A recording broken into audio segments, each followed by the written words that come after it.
Hello everyone, आपका एक बार फिर से अतुल सेंटर में स्वागत है। आज के ये वीडियो देखने के बाद ये जो सिंपल पेपर है, मॉडल पेपर, जो भी कुछ भी आपका ये कि अनसॉल्व पेपर का सॉल्व करके दे रहा हूँ, ये अनसॉल्व पेपर से उठाया हूँ। जो कई प्रीवियस ईयर का क्वेश्चन आया था उसमें से उठाया हूँ। Very very most important question से उठाया हूँ। सेम जैसे एग्जाम में पेपर आता है ना, वैसे उठाया हूँ। अब बोलोगे भैया क्वेश्चन कहाँ है, तो पहले 2 दिन पहले मैं अपलोड कर दिया था और लिंक डिस्क्रिप्शन में मिल जाएगा, उसका जाके देख लीजिएगा, आपको तुरंत मिल जाएगा वहाँ पर। ठीक है, अब देखिए इसमें क्या क्या है कि बोर्ड एग्ज़ाम 2021 में 99% आपको लाना है अगर, तो ये समझ लेना है कि पूरा विधिवत जुट जाना अभी से। और मैं ये कह रहा हूँ बड़े दावे के साथ कि अगर मैं 2 अनसॉल्व पेपर को सॉल्व करके दे दिया, अनसॉल्व पेपर नहीं है ये, अपने आप से मैं बनाया हूँ हाथ से अपने, ठीक है, अगर दे दिया। और एक चीज़, अगर ये ऐसा क्वेश्चन कहीं पे आपको मिल गया तो उस दिन बता देना तुम, ठीक है। यानी कि किसी का चीटिंग करके कि मतलब वही चीज़ जो कोई दूसरा बता रहा है वही चीज़ लेकर आकर मैं भी डाउनलोड करके बता रहा हूँ, ऐसा मतलब बोल रहा हूँ ना। और वेरी वेरी मोस्ट इंपॉर्टेंट, अब इसके बाद कोई बना ले ये मैं नहीं बता सकता, ठीक है। तो बोर्ड एग्जाम 2021 के लिए 99% अगर लाना है तो जुट जाना है। अब देखिए मॉडल पेपर का ही है या सैम्पल पेपर का ही है, कोई दिक्कत नहीं है, यही सब कुछ है। 2 मॉडल पेपर अगर आप कर लेते हैं तो मैं कह रहा हूं कि 100 में से आपका 70-75 नंबर तो कोई काट ही नहीं सकता। क्लियर, 70-75 दावे के साथ कह रहा हूँ, जाके मिला लीजिएगा। अभी जो क्वेश्चन दे रहा हूँ ना, ये क्वेश्चन आप मिलाइएगा तो किसी भी अनसॉल्व पेपर 2018, 19, 20 जो भी पूछा गया है उसमें जाके मिलाइएगा। आपको मैं ये 100% दावे के साथ कहता हूँ कि आपको 2-3 क्वेश्चन जरूर मिलेंगे। अब बोलोगे भाई इससे क्या होगा, तो जो अगला दूंगा क्वेश्चन उसमें से 4-5 मिल जाएंगे, तो हो गया ना 70-75 नंबर। कितने क्वेश्चन आते हैं यार। अगर 85 नंबर लाना है तो अभी से जुट जाओ मॉडल पेपर करने के लिए।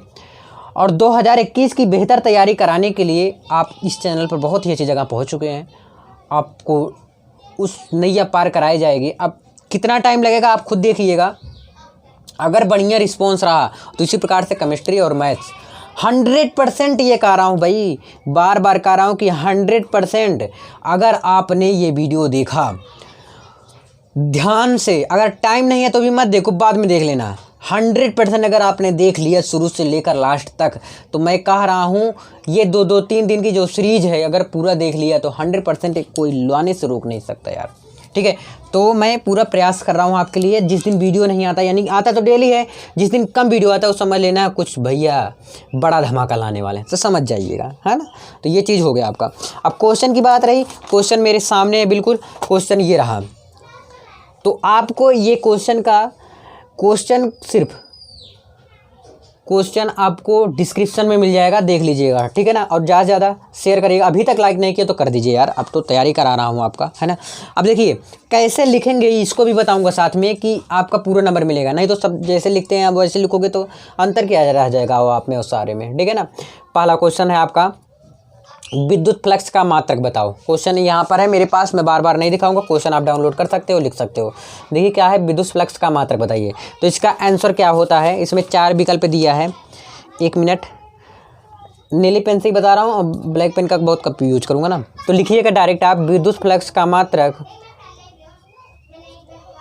विद्युत फ्लक्स का मात्रक। अब विद्युत फ्लक्स का मात्रक क्या होता है आपको बताया गया है, अगर आप नहीं जानते तो जान जाइए। विद्युत फ्लक्स का मात्रक क्या होता है, वोल्ट मीटर होता है, वोल्ट मीटर होता है। अगर ऐसे लिख देते हो, सॉरी होता है ना, होता है। अगर आप 100% ऐसे लिख देते हो ना, तो कह रहा हूँ 1 नंबर से कोई नहीं काट सकता, नहीं तो आधे ही नंबर देते हैं। अगर लिख देते हो, बहुत लोग लिख देते हैं डायरेक्ट कि विद्युत फ्लक्स का मात्रक क्या है, प्रश्नोत्तर नंबर, तुरंत आंसर लिख देते हैं कि ये होता है, यानी कि वोल्ट मीटर होता है। दूसरा लिख के ऐसे टिक लगा देंगे, दूसरा है वोल्ट मीटर, ऐसे ऐसे थोड़ी ना होता है यार, है ना।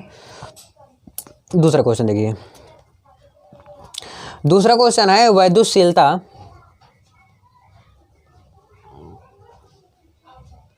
वैद्युतशीलता एप्सिलॉन 0 का SI मात्रक, SI मात्रक है। विद्युतशीलता एप्सिलॉन 0 का SI मात्रक, इसका SI मात्रक क्या होता है। तो ऐसे दिया रहेगा क्वेश्चन में लिख दिया हूँ। तो इसका लिखेंगे विद्युतशीलता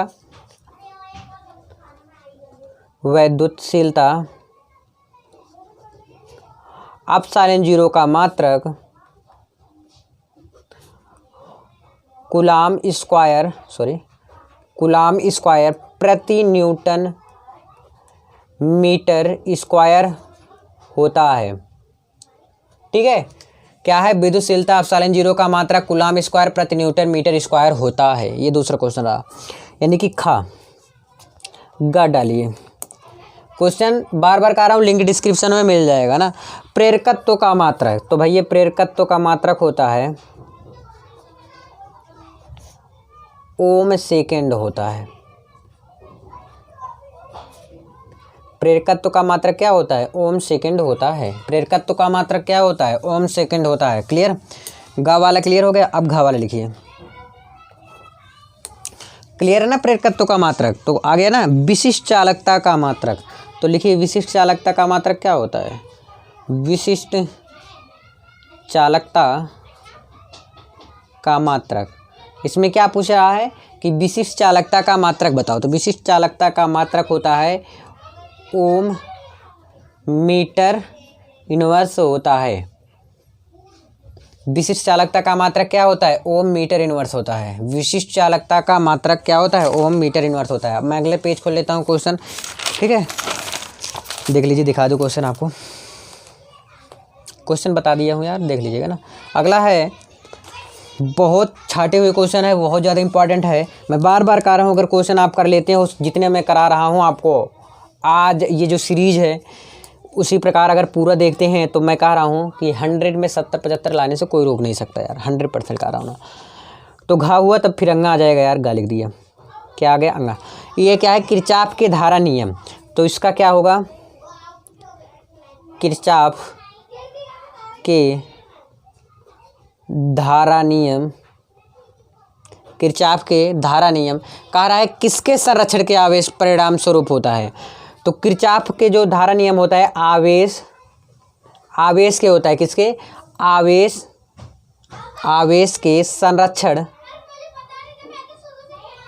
के संरक्षण के परिणाम स्वरूप होता है। परिणाम स्वरूप होता है। किसके होता है? आवेश के होता है। इसको हाईलाइट कर दिया करो। जैसे ओम मीटर इनवर्स इसमें आ गया, ओम सेकेंड हो गया, इसमें ये हो गया। अच्छा, ये क्वेश्चन ही था सेम। ठीक है, अच्छा ये वाला क्वेश्चन ये हो गया इसमें का ये तो थोड़ा नीचे हाईलाइट कर दिया करो ब्लैक पेन से, है ना। तो यार कह रहा हूँ कोई नंबर आपका कटने वाला नहीं है। जो ये मैं सीरीज स्टार्ट किया हूँ ना, अगर देखते हैं पूरा आप तो, अब देखो या ना देखो ये तो आपके ऊपर है, लेकिन बता रहा हूँ आपको। चा वाला क्वेश्चन देखिए, क्या है? लेंज का नियम किसके संरक्षण नियम पर आधारित है? तो ऊर्जा के। किसके भैया? ऊर्जा के। लेंज का नियम किसके संरक्षण के? ऊर्जा के संरक्षण नियम के अनुरूप उत्पन्न होता है। के नियम अनुरूप उत्पन्न होता है। अनुरूप उत्पन्न होता है। लेंज का नियम किसके होता है? ऊर्जा के। ठीक है, अंगा लास्ट। अरे यार क्या क्या मैं लिख दिया हूँ, बार बार 2 बार लिख दिया हूँ। 6 लिख दो यहाँ, जब 4 लिख दिया हूँ तो यहाँ पर 6 लिख दो यार, क्या दिक्कत है। अब देखिए क्या है अगला, वैद्युत धारा घनत्व। घनत्व है जे। फिर कह रहा है अपवाह वेग वीडी में संबंध। इसमें बहुत लोग कंफ्यूज होते हैं। जे घनत्व हो गया, वीडी अनुगमन वेग हो गया।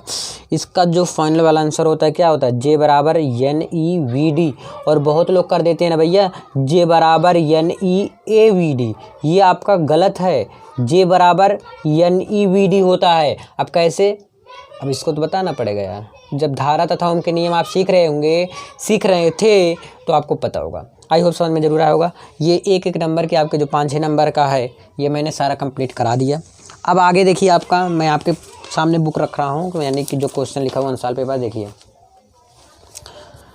फोटॉन क्या है? हाइगेंस का तरंग सिद्धांत। तो ये सभी क्वेश्चन करने अनिवार्य हैं इसमें के, है ना। तो देखिए 4 तक देखते रहिए फिर, है ना। फोटॉन क्या है सबसे पहले यही देख लेते हैं। देखिए मेन अभी आ जाता है कि लिखेंगे कैसे आप। तो लिखिएगा जैसे खंड आपका लिखिए खंड बा है, तो लिखिए सबसे पहले यहाँ पर खंड बा।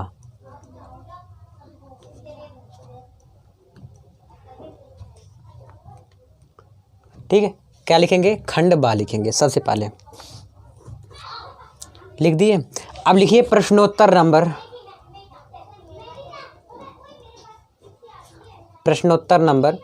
2 का इस तरह अगर लिखते हैं ना तो कोई गलत नहीं काट सकता यार, इतना मस्त है ना। कई लोग का अलग तरीका है जैसे आप लिखिएगा, लेकिन मैं ऐसे लिखता था प्रश्नोत्तर नंबर डाल के ना। अब तो डायरेक्ट उत्तर नंबर डाल देते हैं बहुत लोग, तो कोई बात नहीं, उत्तर नंबर लिख दीजिएगा, कोई गलत नहीं करेगा। दूसरे का जो है क्वेश्चन में दिया है कि फोटान क्या है, सिर्फ फोटान क्या है यही पूछा है।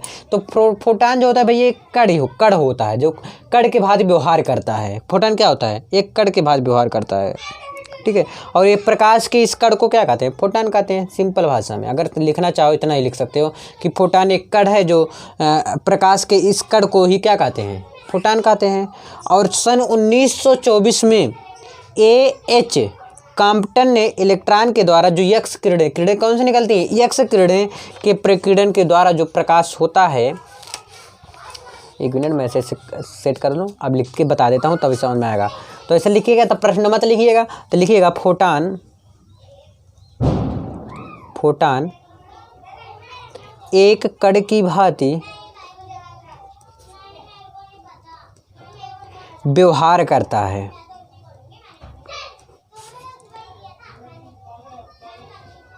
फोटान क्या करता है, एक कण के भांति व्यवहार करता है। प्रकाश के इस कण को फोटान कहते हैं, इस कण को फोटान कहते हैं, ठीक है, क्लियर। अब आगे लिखिए फोटान, या तो लिखिए डायरेक्ट सन 1924 ईस्वी में A.H.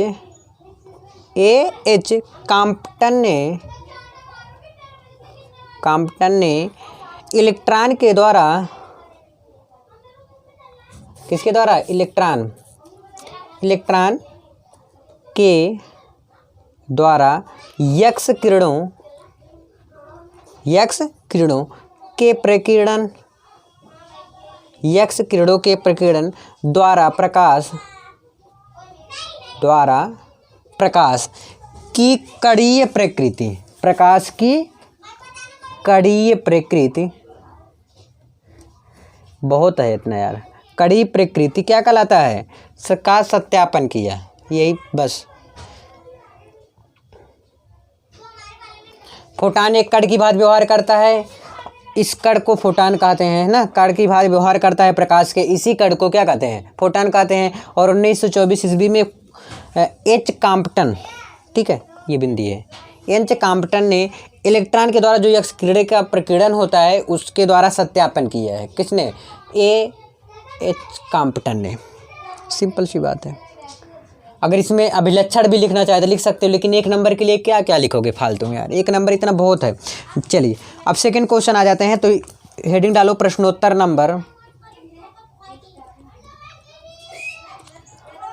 नंबर 2 का खा। जैसे 2 वाला आप स्टार्ट किए हो तो 2 का पूरा कंप्लीट करिए, जितना भी है इसमें विकल्प दिए गए हैं सारे विकल्प कंप्लीट करिए, ठीक है।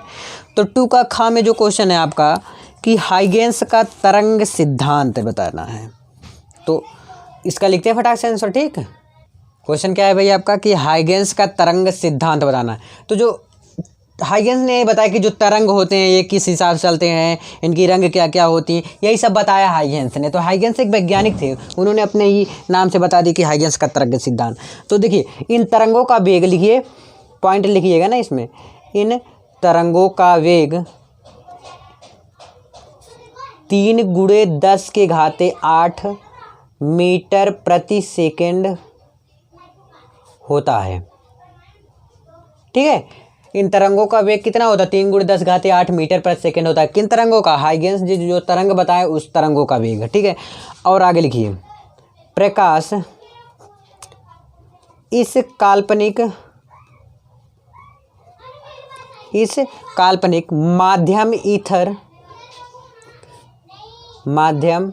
ईथर में तरंगों के रूप में गमन किया है, में तरंगों के रूप में गमन किया हाइगेन्स ने। ठीक है, क्लियर। अगला लिखिए, ये हो गया 2, एक और लिख लीजिए यार। ये जो विभिन्न रंगों, लिखो विभिन्न रंगों के प्रकाश की आवृत्ति क्या है? विभिन्न रंगों के प्रकाश की आवृत्ति भिन्न भिन्न होती है, भिन्न भिन्न होती है। 3 पॉइंट हो गया ना, ये तीसरा पॉइंट था, दूसरा पॉइंट ये था। एक आध पॉइंट और लिखोगे? रहने दो यार, जाने दो। 3 पॉइंट, 1 नंबर कितना लिख के लोगे यार, हद है। ठीक है, विभिन्न रंगों में के प्रकाश की आवृत्ति क्या होती है? भिन्न भिन्न होती है। और इन तरंगों का वेग 3 × 10⁸ मीटर प्रति सेकंड की रफ्तार से होता है, इतना तेज से जाता है। और ये जो काल्पनिक माध्यम ईथर में तरंगों के रूप में गमन किया। ठीक है, आई होप समझ में जरूर आया होगा 2 का ख वाला। अगला डालिए प्रश्नोत्तर नंबर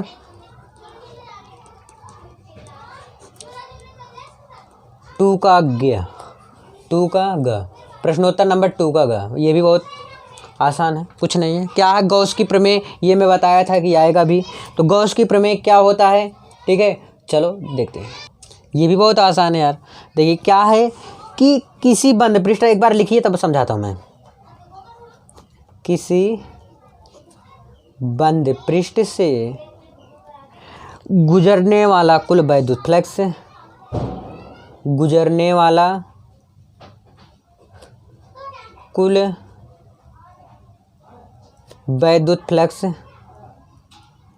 किसी बंद पृष्ठ से गुजरने वाला कुल वैद्युत फ्लक्स उस पर उपस्थित, उस पर उपस्थित क्या है? किसी बंद पृष्ठ से गुजरने वाला कुल वैद्युत फ्लक्स उस पर उपस्थित, उस पर उपस्थित आवेश का, आवेश का 1/ε0 गुना होता है। 1 नंबर लेने के लिए तो इतना लिखना पड़ेगा ना। अब देखिए आवेश क्या होता है, अब ध्यान समझिए। किसी बंद पृष्ठ, कोई बंद पृष्ठ है, मान लेते हैं कुल वैद्युत फ्लक्स, वैद्युत फ्लक्स क्या होता है? φE होता है। तो φE बराबर आवेश क्या होता है? Q, Q का मतलब गुणा 1/ε0 गुना होता है। यही आपका आंसर आ जाएगा, सॉरी फार्मूला आ जाएगा, है ना। यही फार्मूला है। क्या है? किसी बंद पृष्ठ से गुजरने वाला कुल वैद्युत फ्लक्स, वैद्युत फ्लक्स क्या होता है? φE होता है, φE। तो वैद्युत फ्लक्स क्या होता है? φE बराबर Q × 1/ε0, आवेश का 1/ε0 गुना होता है। आई होप समझ में जरूर आया होगा। क्या था कि कोई बंद पृष्ठ है, उससे गुजरने वाले 1/ε आवेश का 1/ε0 गुना होता है। वही क्या होता है? गॉस की प्रमेय कहलाता है। और φE किससे प्रदर्शित करते हैं? वैद्युत फ्लक्स है, Q आवेश 1/ε0 है। ठीक है, आई होप समझ में जरूर आया होगा। अब चलिए अगले क्वेश्चन की तरफ अगले पेज में देखते हैं। अगला क्वेश्चन है आपका प्रश्नोत्तर नंबर 2 का घ। हेडिंग डालिए और क्वेश्चन आपके सामने होगा, उम्मीद करता हूँ।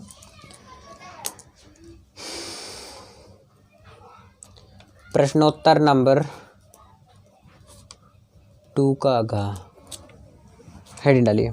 क्या है? अल्फा कण प्रकीर्णन का संक्षिप्त वर्णन कीजिए। अल्फा कण प्रकीर्णन, ये क्या होता है? अल्फा कण प्रकीर्णन ध्यान समझिएगा।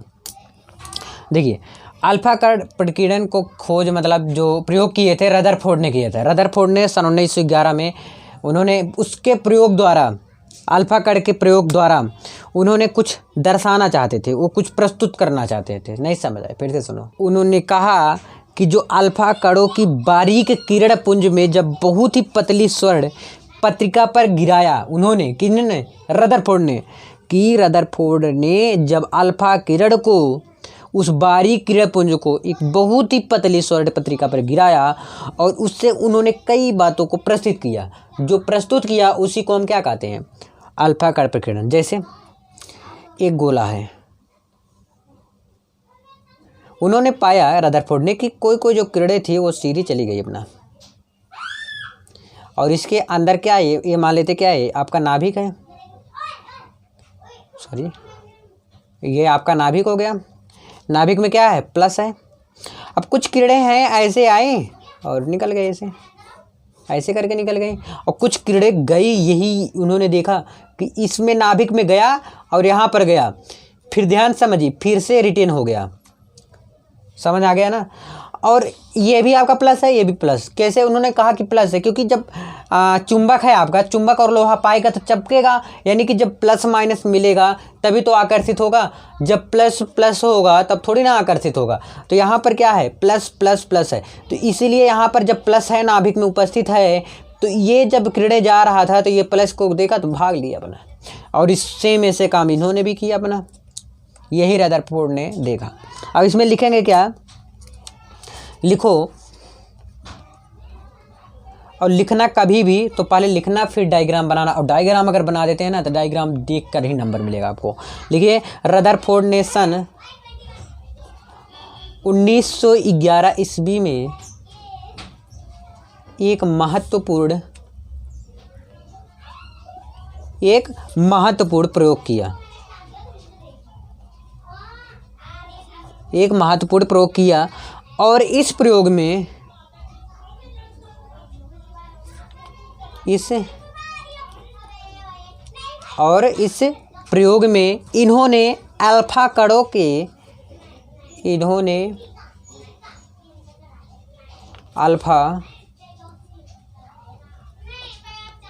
इन्होंने अल्फा कणों के बारीक किरणपुंज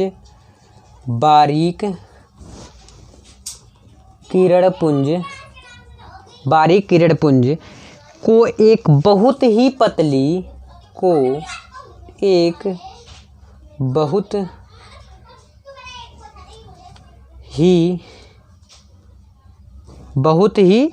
पतली, समझ में आया ना?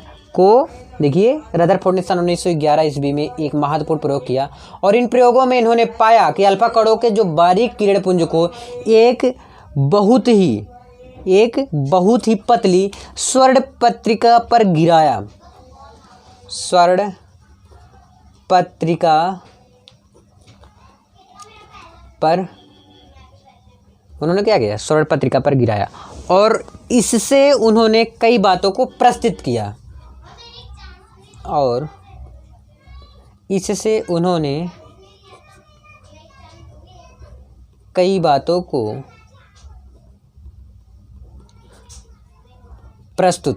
यही तो होता है, प्रस्तुत किया, जिसे हम रदरफोर्ड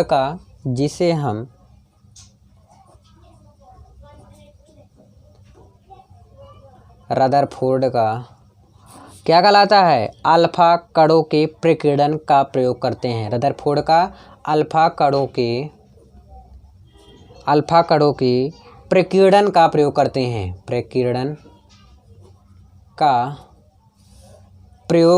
हैं।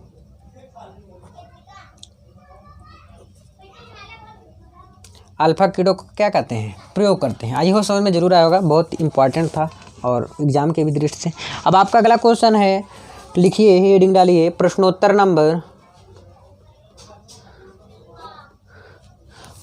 नंबर 2 का घ कंप्लीट, 2 का अंगा। इसको देखिए, ये कैसे रहेगा?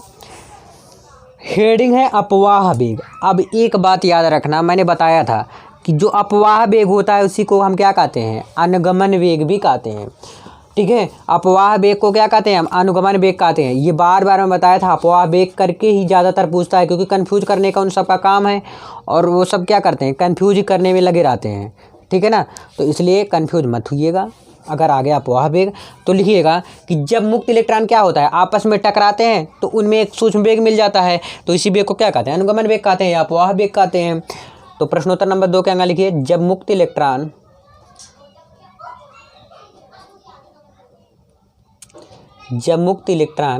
आपस में टकराते हैं,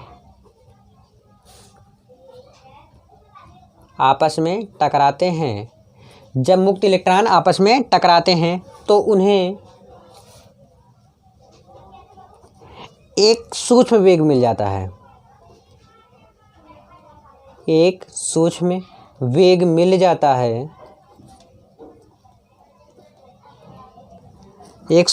जाता है, तो इसी वेग को क्या कहते हैं? तो इसी वेग को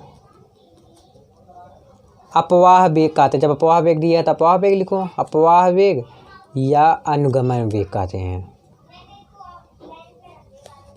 वेग कहते हैं। ठीक है ना। जब मुक्त इलेक्ट्रॉन आपस में क्या होते हैं, टकराते हैं, तो उनमें एक सूक्ष्म वेग मिल जाता है, और जो ये सूक्ष्म वेग मिलते हैं इसी को क्या कहते हैं, अनुगमन वेग या अपवाह वेग कहते हैं। इसका एक डायग्राम छोटा सा बना दोगे ना तो आपको नंबर और दौड़ के दे देंगे। नंबर में टेंशन ना लो यार, सिर्फ क्या है ना, पढ़ो, ध्यान लगाओ पढ़ने में। मैं हूँ ना तब तक कोई दिक्कत नहीं है। अब आप सबको वीडियो डेली मिल रहा था, लेकिन क्या है ना, थोड़ा कम वीडियो मिल रहा था, तो आप सब क्या बोल रहे थे, कहिए वीडियो भाई, ये वीडियो दो इम्पॉर्टेंट। तो लेकर आ गया ना। अब मज़े करो भाई, मज़े क्या, पढ़ो। ठीक है। ये क्या होता है, यही होता है डायग्राम। इसका बना दोगे छोटा सा, ऐसे बना दोगे, और इसे देखिए, अनुगमन वेग को किसे प्रदर्शित करते हैं, VD से प्रदर्शित करते हैं। आप लिखेंगे इन्हें VD से प्रदर्शित करते हैं। ठीक है, प्लस माइनस लिख दीजिए। आई होप समझ में जरूर आया होगा। देखिए 2 के अंक तक क्लियर हुआ। एक नंबर का क्वेश्चन है आपका। देखिए 26 मिनट हो गए, लेकिन समझा रहा हूँ इसलिए। अब 2 के चा में देखिए, 2 का चा क्या है, वैद्युत फ्लक्स किससे कहते हैं। फटाक से मैं देखता हूँ अगले पेज में, पलट गया। ठीक है, देखिए आपका खंड भाग कंप्लीट हो गया। अब खंड सा है, अभी भी कह रहा हूँ, मौका है आपके पास। अगर स्टार्टिंग से नहीं देखें तो ये कंप्लीट होने के बाद स्टार्टिंग से आप देख लेना। और एक बात, लिंक डिस्क्रिप्शन है, जो क्वेश्चन मैं बता रहा हूँ, लिंक कहाँ है, डिस्क्रिप्शन में है। क्वेश्चन है आपका, वैद्युत फ्लक्स किसे कहते हैं, प्रश्नोत्तर नंबर दूसरे का च। अभी भी कह रहा हूँ, क्वेश्चन पहले सुन लीजिए कि वैद्युत फ्लक्स किसे कहते हैं, ये क्वेश्चन है, और इन सब का क्वेश्चन लिंक डिस्क्रिप्शन में है। बार बार बोल रहा हूँ भाई, समझ लेना। क्या है अगला क्वेश्चन, वैद्युत फ्लक्स। वैद्युत फ्लक्स क्या होता है, जैसे कोई वैद्युत फ्लक्स है, जैसे वैद्युत क्षेत्र में स्थित किसी काल्पनिक पृष्ठ से गुजरने वाली जो रेखाएं होती हैं, इसी को क्या कहते हैं, हम वैद्युत फ्लक्स कहते हैं। और अनुगमन वेग समझ में आ रहा, अपवाह वेग ना, बढ़िया समझाया नहीं था यार, एक बार फिर से सुन लो। अपवाह वेग, जैसे मैंने कहा था 2 चीज़ मिलेंगे तो एक वेग उत्पन्न होगा। जैसे ये चीज़ दोनों मिले, ध्यान समझिएगा, ये 2 मिले, आवाज़ हुआ, तो इसमें क्या होता है, एक वेग मिले ना, इसी को क्या कहते हैं, अपवाह वेग। ये आपके भाषा में, अपनी भाषा में समझा रहा हूँ। अपवाह वेग फिर से सुन लीजिए, जैसे 2 बार जे इसको टक्कर हुआ, अब जैसे टक्कर होगा तो कुछ ना कुछ आवाज़ जरूर जाएगा, आप तक पहुँचता होगा आवाज़, है ना, तो इसी को क्या कहते हैं, अपवाह वेग कहते थे। चलो हो गया ना। वैद्युत फ्लक्स क्या है, लिखिए, किसी वैद्युत क्षेत्र में, किसी वैद्युत क्षेत्र में स्थित किसी काल्पनिक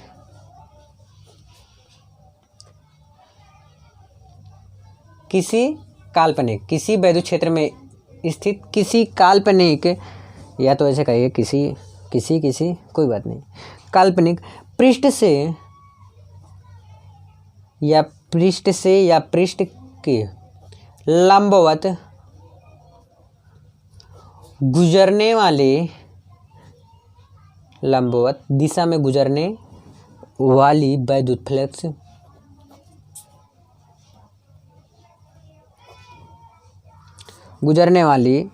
इतना समझ में है ना, क्या लिखा है यार, किसी वैद्युत क्षेत्र में स्थित किसी काल्पनिक पृष्ठ से पृष्ठ के लंबवत दिशा में गुजरने वाली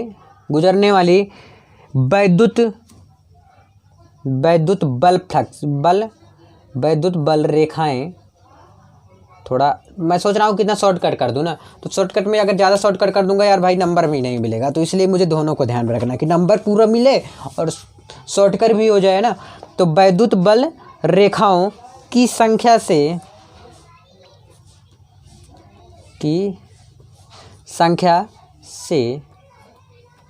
उस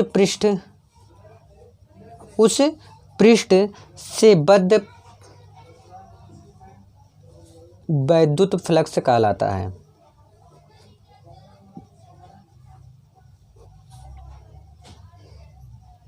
वैद्युत फ्लक्स कहलाता है। क्या है, किसी विद्युत क्षेत्र में स्थित किसी काल्पनिक पृष्ठ के लंबवत गुजरने वाली वैद्युत बल रेखाओं की संख्या को क्या कहता है। जैसे ये सपोज दैट हुआ, यहाँ पर एक डायग्राम बना देता हूँ, डायग्राम से ज़्यादा समझ में आता है ना। अब जैसे ये रेखाएं हैं, अब ये रेखाएं चली जाएंगी ना। अब देखिए यहाँ पर दिख रहा है, नहीं दिख रहा, यहाँ पर गया, ठीक है। तो ये इधर से चला गया, लेकिन दिख रहा है यहाँ पर नहीं दिख रहा है ना। तो यही क्या होता है, यही होता है वैद्युत फ्लक्स। इसका एक फॉर्मूला होता है वैद्युत फ्लक्स का, फाई ई बराबर ई ए कॉस थीटा। वैद्युत फ्लक्स का फॉर्मूला क्या है, फाई ई बराबर ई ए कॉस थीटा।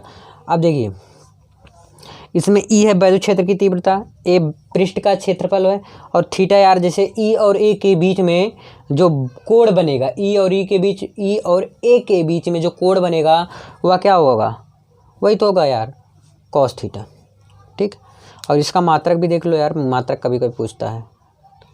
इसका मात्रक होता है, लिख दीजिएगा अगर नहीं पूछ रहेगा तो, न्यूटन मीटर स्क्वायर प्रति कूलम। ठीक है, आई होप समझ में जरूर आया होगा यार, क्वेश्चन आसान है, इजी है, समझ में आने योग्य है। ठीक है, तो 2 का अच्छा जो है कंप्लीट हुआ, यानी कि मैं यहाँ तक कंप्लीट करा दिया। खंड बा था जो 1-1 नंबर के क्वेश्चन थे, आधे घंटे में कंप्लीट हुआ, यानी कि 12 नंबर, आधा घंटा लगा। कितना घंटा, आधा घंटा। लेकिन उसमें क्या क्या मैंने किया, लिखा, उसको लिखने के बाद आपको समझाया, लिखने के पहले आपको समझाया, आधे घंटे। यानी कि आपको कितना लगना चाहिए, 20 मिनट तो कर ही ले जाओ यार, कर ले जाओगे ना 12 नंबर आराम से। क्लियर है ना, जल्दी आइएगा मत, मैं बताऊंगा कि कैसे कैसे आपको लिखना है, कि टाइम को एडजस्ट करके आपका आधा घंटा बच भी जाए, बताऊंगा, इसको टेंशन ना लो आप। अब देखिए खंड सा में क्या क्या है कि नॉर गेट का प्रतीक एवं सत्यता सारणी दिखाइए। अगला क्वेश्चन है चौक कुंडली, सबका लिंक डिस्क्रिप्शन में है, जाके देख लीजिएगा, एक ही PDF के रूप में दिया हूं मैं, और उसको आप देखेंगे तो हो जाएगा। फिर से बता दे रहा हूं कि अगर आपको अच्छा स्कोर करना है तो ये वीडियो आपको शुरू से लेकर एंड तक देखना पड़ेगा, और ये जो सीरीज है 2-3 दिन की, इसको पूरा कंप्लीट कराइएगा आप सब। ठीक है, अब देखिए नॉर गेट, चौक कुंडली, NPN, PNP और नैंड गेट। देखिए यहाँ पर अथवा है, चाहे इसको करिएगा चाहे इसको करिए, तो मैं एक ही करने वाला हूँ, नहीं तो आपका भी टाइम जाएगा, मेरा भी टाइम जाएगा। अगर नहीं आता रहेगा तो आप सर्च कर लीजिएगा, मेरा ही वीडियो मिल जाएगा आपको, बाय तुलसी सेंटर डालोगे तो, लेकिन क्योंकि बहुत लेट आता है पता नहीं क्यों। ठीक है ना, कोई बात नहीं। तो देखिए खंड बा आपका क्लियर हो जाएगा। अब देखिए खंड सा में लिखेंगे कि प्रश्नोत्तर नंबर 3 है ना, तो 3 का पहले देखिए कैसे लिखेंगे, बता दे रहा हूँ भाई, बहुत लोग इसी में कंफ्यूज रहते हैं यार ना। पहले लिखिएगा खंड, जो भी आप खंड स्टार्ट कर रहे हो अगर उसको कंप्लीट कर देते हो तो आपसे बढ़ के कुछ नहीं है। जो भी खंड स्टार्ट कर रहे हो उसको पूरा, जितने क्वेश्चन उसके अंदर आते हैं कंप्लीट कर दो। तो इसलिए ध्यान रखिएगा, जो खंड आपको आ रहे हैं पहले, चाहे खंड आ रहा है, सा आ रहा है या बा आ रहा है, जो भी पहले आ रहा है दोनों में से कोई भी कर लो, कई खंड है, जो भी खंड आपको बढ़िया से आता है, चाहे लास्ट वाला खंड आपको बढ़िया आ रहा है तो उसको पहले कर लीजिएगा। ठीक है, खंड सा। लेकिन एक बात याद रखिएगा कि पहला जो आंसर होता है वह पहले ही लिखिएगा, इसको मैं बताऊंगा अलग से वीडियो में ना। खंड सा डालेंगे, फिर लिखिएगा प्रश्नोत्तर नंबर,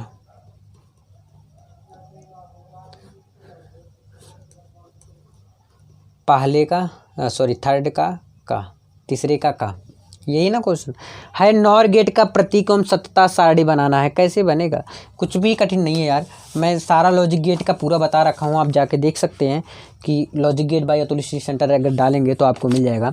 कोई बात नहीं, फिर भी मैं इसमें तो बताऊँगा ही आपको कि नॉर गेट का कैसे बन रहा है। तो ये आपका 2 नंबर मिलेगा, अगर आप बनाएंगे तो कितना नंबर मिलेगा आपका, 2 नंबर मिलेगा।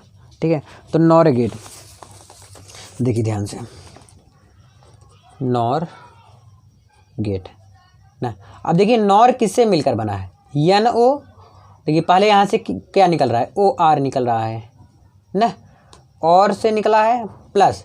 अब देखिए यहाँ से NO यानी कि, और T नहीं है तो नो, कोई गेट तो है नहीं तो T लगा दीजिएगा, सिंपल वे में समझने की भाषा यही है।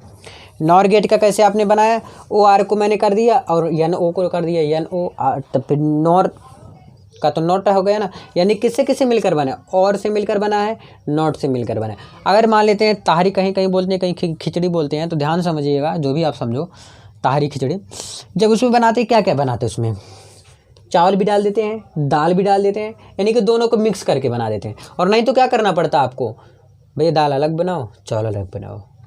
ठीक है, टाइम किस में कम लगता है आपको, खिचड़ी बनाने में, जो ताहरी बनाने में आपको कम टाइम लगता है ना, क्यों, क्योंकि एक बार मिला कर डाल दिया और वो पकता रहेगा, अपना होता रहेगा आराम से। और नहीं तो दाल चावल है तो दाल रखो, दाल हो जाए फिर चावल रखो, चावल हो, है ना। ये सिंपल है। तो ये नॉर है। अब ये किससे किससे मिलकर बना है? और से और नॉट से। और गेट का सिंबल क्या होता है यार, इसको ध्यान से देख लीजिएगा आप सब जाके। मैं इसके लिए पूरा वीडियो बना रखा हूँ लगभग 35 मिनट का, एक ही सिर्फ लॉजिक गेट का। तो और गेट को कैसे हम बनाएंगे?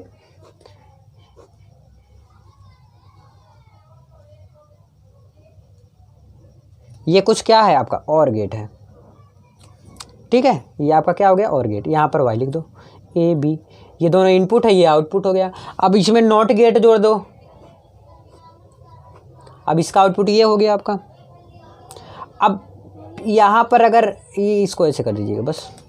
अगर आप इसको इतना ना बनाना चाहो कि दाल चावल को मिक्स करके एक कैम बना दो, जैसे ये दाल हो गया ये चावल हो गया, दोनों को अलग अलग बना दिया मैंने। अगर दाल चावल को एक कैम मिक्स करके बनाना हो तो ऐसे लिखिएगा नॉर गेट, चाहे आप इसको बनाओ चाहे तो आप इसको भी बना सकते हो। यहाँ पर एक गोला लगा दीजिएगा, ऐसे कर दीजिएगा। यहाँ पर और भी दिख रहा है और यहाँ से देखिए नॉट भी दिख रहा है ये गोला से। ये किसका है? Nor gate. ये वाई हो गया आउटपुट, ये इनपुट हो गया ए बी। क्लियर है? अब इसका सत्यता सारणी उड़ी बनाना है तो अगले पेज में मैं करता हूँ यहीं पे फटाक से। देखिए कैसे करेंगे। यहाँ तक क्लियर है ना? नॉर गेट यही है, बना दे रहा हूँ फिर से इसको मैं। नॉर गेट कैसे बनाएंगे?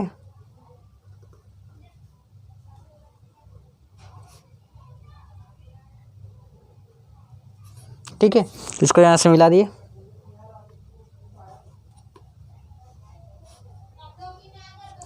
ए बी, ये दो इनपुट हुआ, ये आपका क्या हो गया? आउटपुट हो गया।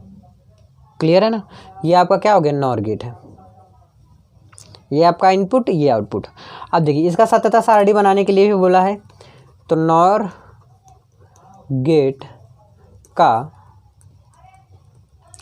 सत्यता सारणी।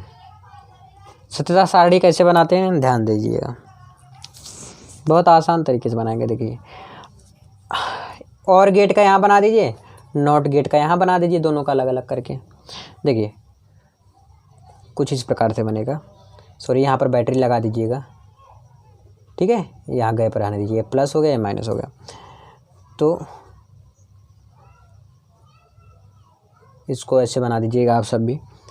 मैं आपको बता देता यार, लॉजिक गेट वाला अगर आप क्वेश्चन देख लेते ना मज़ा आ जाता। देख लीजिएगा ज़रूर से ना। और अभी तक आपको पसंद आया तो लाइक करिए यार, शेयर ज़रूर करिएगा प्लीज़, है ना। शेयर करेंगे दूसरों को भी फ़ायदा होगा। ये आपका क्या है? बल्ब है। अब देखिए इसके सारणी भी बनाना पड़ेगा, सारणी बनाना पड़ेगा। अब देखिए ये और गेट का सिंबल है, ठीक है, कि ये स्विच लगा है, ये दोनों क्या है? स्विच है। अब ऐसे नॉट गेट का कुछ इस प्रकार सिंबल होता है, सबका अलग अलग सिंबल होता है, ये बात याद रखना आप सब, ठीक है ना। सबका सिंबल क्या होता है? अलग अलग होता है। जैसे एक बोर्ड आप खरीदने जाते हो तो क्या सब बोर्ड बराबर होते हैं? नहीं हो ना, सिंपल सी बात है। तो ये भी बराबर नहीं है। ये भी आपका स्विच लगा हुआ है और यहाँ पर आपका बल्ब लगा हुआ है, ठीक है। ये प्रतिरोध है, तो ये माइनस है, ये प्लस है। अब जाएगा तो इधर से जाएगा ना, चाहे इधर से जाएगा तो प्लस माइनस दोनों तरफ से जाएगा ना। अब इसका सारणी जब बनाएंगे तो ए बी। अब देखिए सॉरी, और गेट में क्या होता है? जुड़ता है, तो क्या हो जाएगा? वाई ए प्लस बी हो जाएगा, कंप्लीट। और इधर हो जाएगा वाई बराबर वाई डैश, क्योंकि देखिए जैसे एक है, एक का उल्टा क्या होता है? जीरो, जीरो का एक, ये क्या हो? नॉट गेट है। एक जीरो जीरो सबसे पहले होता है 0 1, ये तो सब में होता है 1 0 1 1। देखिए जीरो में वो जीरो जोड़ेंगे तो क्या हो जाएगा? जीरो हो जाएगा। जीरो में 1 जोड़ेंगे 1, 1 में 0 जोड़ेंगे सॉरी 1 ही होगा, और 1 में 1 जोड़ेंगे 2 मत लिखना, क्योंकि कंप्यूटर जो होता है हमारा बाइनरी समझता है, 0 और 1 के रूप में कन्वर्ट करके समझता है ना। ये हो गया। अब मैंने कहा वाई, वाई हमारा ये आया है। अब वाई का सेम उल्टा वाई डैश, यानी कि 0 का जो है 1 कर दो, 1 का सभी 0 कर दो। यही है आपका नॉर गेट का। अगर इतना आप लिखते हैं तो ये 3 नंबर में आता है, मैं 2 नंबर में इसको रख दिया हूँ, है ना। 2 नंबर में भी आ सकता है, बहुत ईजी है यार, बस सिर्फ याद कर लीजिए। और गेट जो है जुड़ता है, नॉट गेट बिल्कुल उल्टा होता है। एंड गेट क्या होता है? समझ लो गुणा करना। ऐसे मैं समझा था और ऐसे मैं आपको समझाने का प्रयास करता हूँ, क्योंकि रटने से कुछ नहीं होता। यहाँ पर रटाया नहीं, सिखाया जाता है, सबको पता है। चलिए अगला आ जाता है आपका चोक कुंडली को परिभाषित करें। इसको मैं बता रखा हूँ, मतलब जितने क्वेश्चन है सारे बता रखा हूँ। अब ये मत टेंशन ले कि नहीं बताए, बता रखा हूँ सारे क्वेश्चन। लेकिन मैं क्या करा रहा हूँ, ये अनसॉल्व पेपर को सॉल्व करा रहा हूँ, most very very most important को सॉल्व करा रहा हूँ, सिंपल पेपर को सॉल्व करा रहा हूँ, ये चीज़ है ना इसमें, ठीक है। चलिए हेडिंग डालिए चोक कुंडली, यानी कि प्रश्नोत्तर नंबर, फिर बार कह रहा हूँ कि क्वेश्चन लिंक डिस्क्रिप्शन में मिल जाएगा। देखिए प्रश्नोत्तर नंबर दूसरे का सा क्या है आपका, चोक कुंडली को परिभाषित करो। क्या करना है आपको, चोक कुंडली को परिभाषित करना है। कैसे करेंगे, बहुत आसान तरीके से। देखिए चोक कुंडली में एक डायग्राम है, इसको आप सब बनाइए जरूर।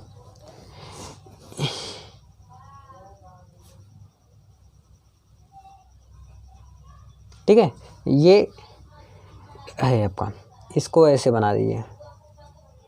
अब बोलोगे भैया ये क्या बना रहे हो, तो अभी टेंशन मत लो, सारा कुछ अभी बता रहा हूँ, बस सिर्फ देखते जाओ। अब यहाँ से मैं बल्ब भी लगाऊंगा यहाँ पर,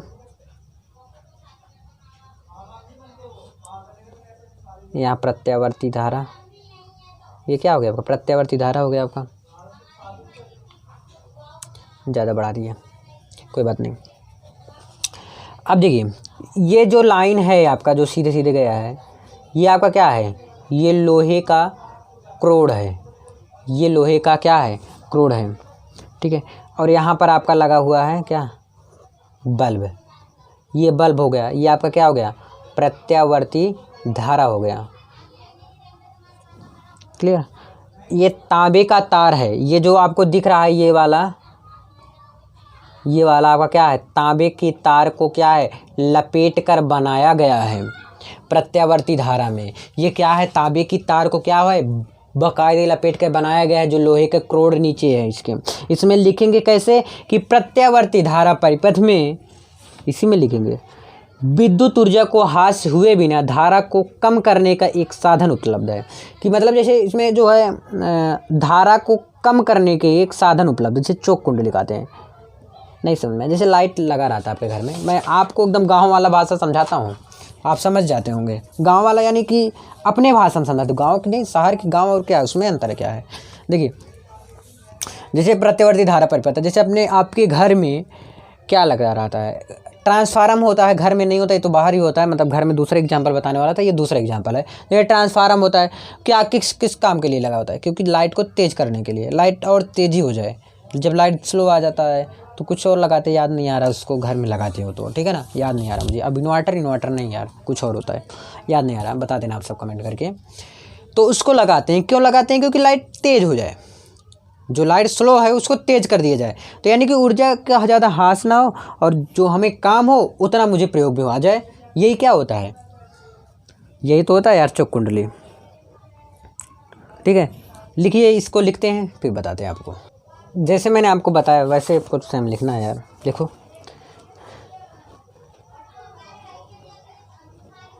लिखो प्रत्यावर्ती धारा परिपथ में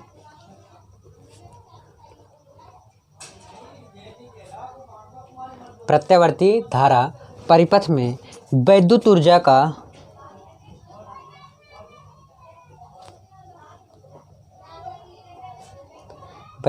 का हास हुए बिना धारा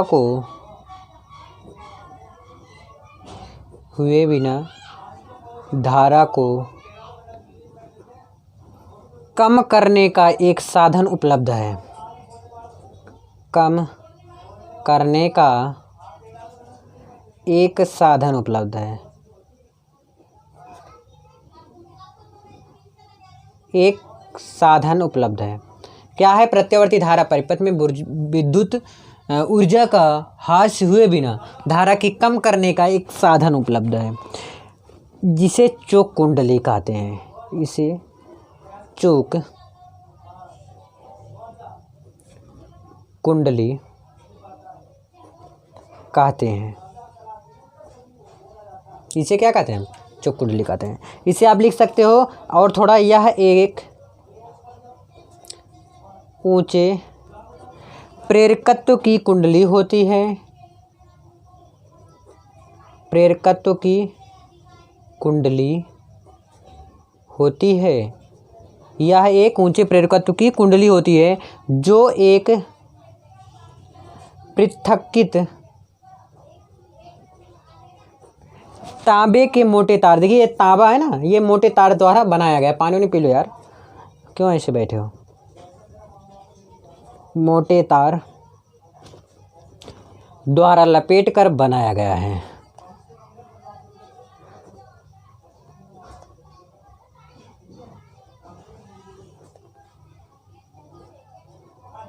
मोटे तार द्वारा क्या होता है, लपेटकर बनाया गया है।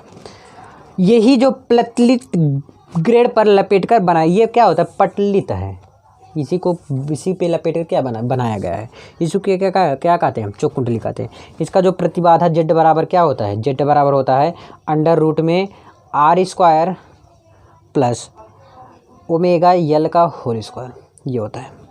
आर प्रतिरोध हो गया, यल प्रेरकत्व हो गया आपका। आई होप समझ में जरूर आया होगा। अब देखिए 2 के सामने जो मैं क्वेश्चन बताया आपका, क्या बताया, चौक कुंडली बता दिया, ठीक है।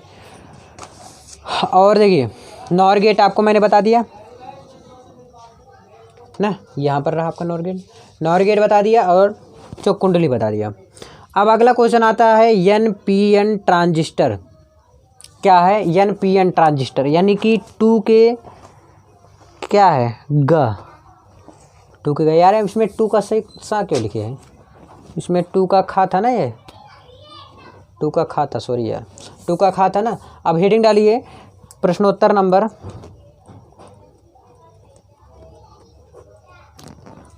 2 का ग।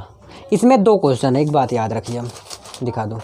इसमें है PNP ट्रांजिस्टर और NPN ट्रांजिस्टर, मतलब दोनों में से जो भी आपको एक आता हो वही करिए। तो चाहे मैं पहला कर दूं या बाद वाला कर दूं, मैं आपको दोनों बताने के लिए ही कर रहा हूं ना। तो देख लीजिए क्वेश्चन बढ़िया से, NPN या PNP ट्रांजिस्टर। आसान क्वेश्चन है, कुछ डिफ़िकल्ट नहीं है यार, दोनों है ना। दोनों अगर एक आपको आता रहेगा तो दूसरा सिंपल सी बात है भाई, आता ही रहेगा, है ना। तो देखिए इसको क्वेश्चन को ध्यान से, क्या है NPN PNP। याद रखिएगा जो P है ना ये बीच में रहेगा, इसमें N बीच में रहेगा। चलो पहला ही बता देता हूँ, क्या दिक्कत है। NPN ट्रांजिस्टर बहुत आसान है, चाहे NPN देख लो चाहे PNP देख लो, दोनों थोड़ा थोड़ा अंतर है बस। अब देख लीजिए मैं NPN पहले ही बता दे रहा हूँ। NPN ट्रांजिस्टर क्या होता है, यहाँ पर छोटा सा मैं डायग्राम बनाऊँगा, सब में बना रहा हूँ तो इसमें भी बनाऊँगा भाई, इसमें भी बनाऊँगा ना।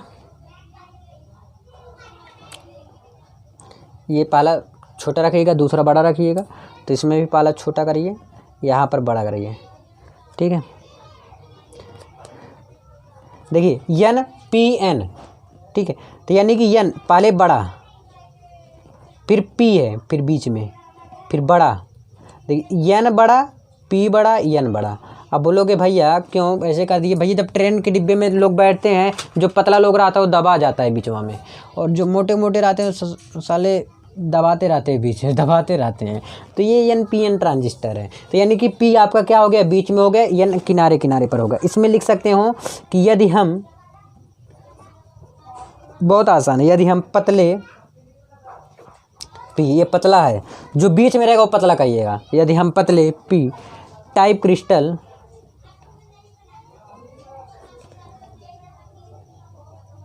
यदि हम पतले P टाइप क्रिस्टल के 2N टाइप के 2N, देखिए ये P है, दोनों N टाइप है ना, N टाइप क्रिस्टलों के बीच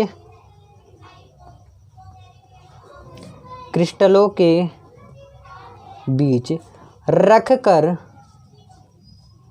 क्या है, रख कर, दोनों के बीच में P को रख कर आपस में चिपका दें, आपस में चिपका दें तो NPN ट्रांजिस्टर बनता है। तो NPN ट्रांजिस्टर बनता है, ठीक है ना।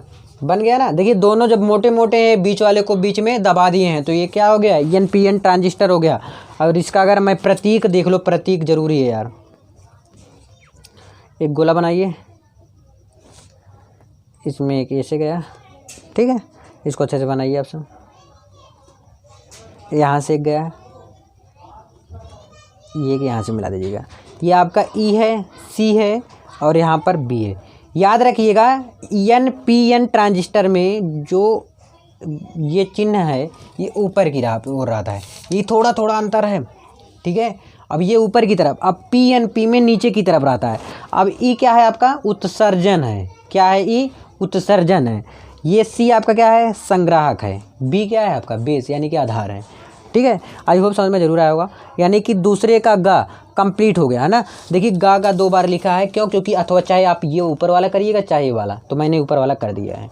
अब जैसे ये भी करिएगा, सेम ऐसे ही रहेगा, यन को बीच में दबा दीजिएगा, यानी कि लिख देंगे इसमें 2 मोटे हैं, पी 2 मोटे क्रिस्टल, और उसके बीच में एक यन दबा दिया जाता है, बीच में चिपका दिया जाता है। जो क्रिस्टल बनता है, जो आकार बनता है, इसी को क्या कहते हैं, पी एन पी ट्रांजिस्टर कहते हैं, P N P transistor, N P N transistor, ठीक है।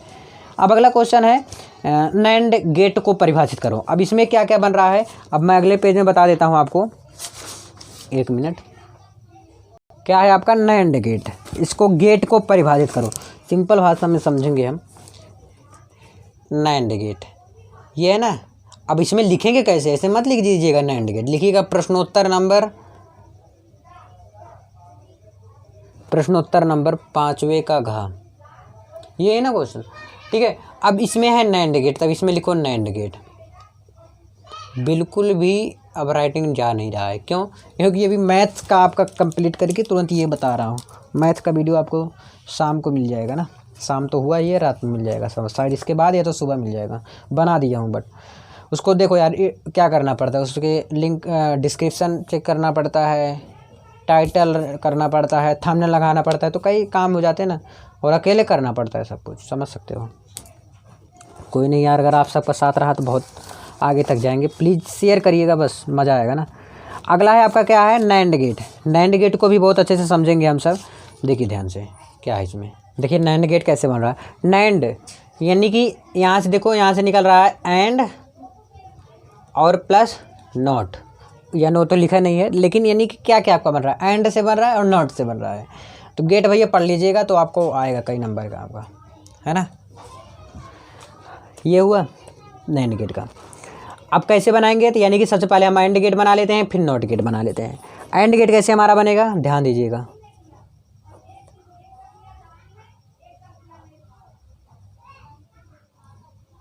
कुछ डब्बे की आकार की बन जाता है, ठीक है। अब ये आपका क्या हो गया, एंड गेट हो गया, ए बी ये आउटपुट हो गया। ये कौन सा गेट हो गया आपका, एंड गेट हो गया। यहाँ पर नॉट गेट है, तो नॉट गेट को हम जोड़ देते हैं यहाँ से। क्लियर, ये क्या आपका नॉट गेट है, ये आपका वाई है। यानी कि इसका आकार जो है क्या हो गया, नैंड बराबर क्या हो गया आपका,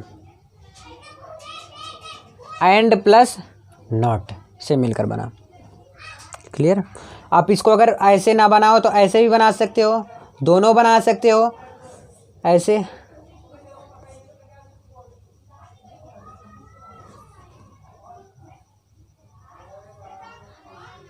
सिर्फ याद रखिएगा यहाँ पर एक गोला करके आगे बढ़ा दीजिएगा, जैसे आपने नॉर गेट बनाया था गोला बना के, ऐसे। ये आपका क्या हो गया, आउटपुट हो गया। ये दोनों आपका क्या हो गया, इनपुट हो गया। ये आपका कौन सा हो गया, नैंड हो गया। 2 इनपुट और 1 आउटपुट हमें मिल गया, यानी कि ए बी इनपुट है, वाई आउटपुट निकल के आ गया। इसकी सत्यता सारणी अब बना लो, ठीक है। सत्यता सारणी कैसे रहेगा, देखिए नैंड, नैंड यानी कि बार बार बता रहा हूँ आपको, नैंड किससे मिलकर बन रहा है, एंड से और नॉट से। एंड गेट कैसे बनेगा आपका, एंड गेट का सत्यता सारणी कुछ इस प्रकार। सबका सिंबल अलग अलग आता है, याद रखिएगा आप सब। ये आपका बल्ब हो गया, माइनस प्लस,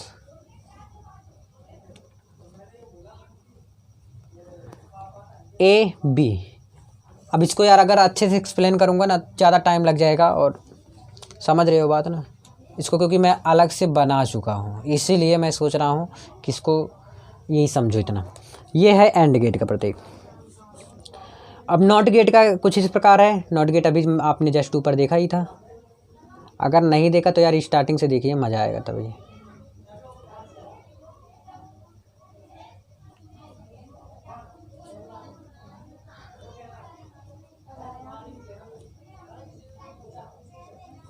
ये आपका क्या हो गया, बल्ब हो गया। इसको यहाँ पर बनाइए था ना, इसको काटिए, इसको ये चिपकेगा इससे। ये नॉट गेट हो गया आपका, ठीक है।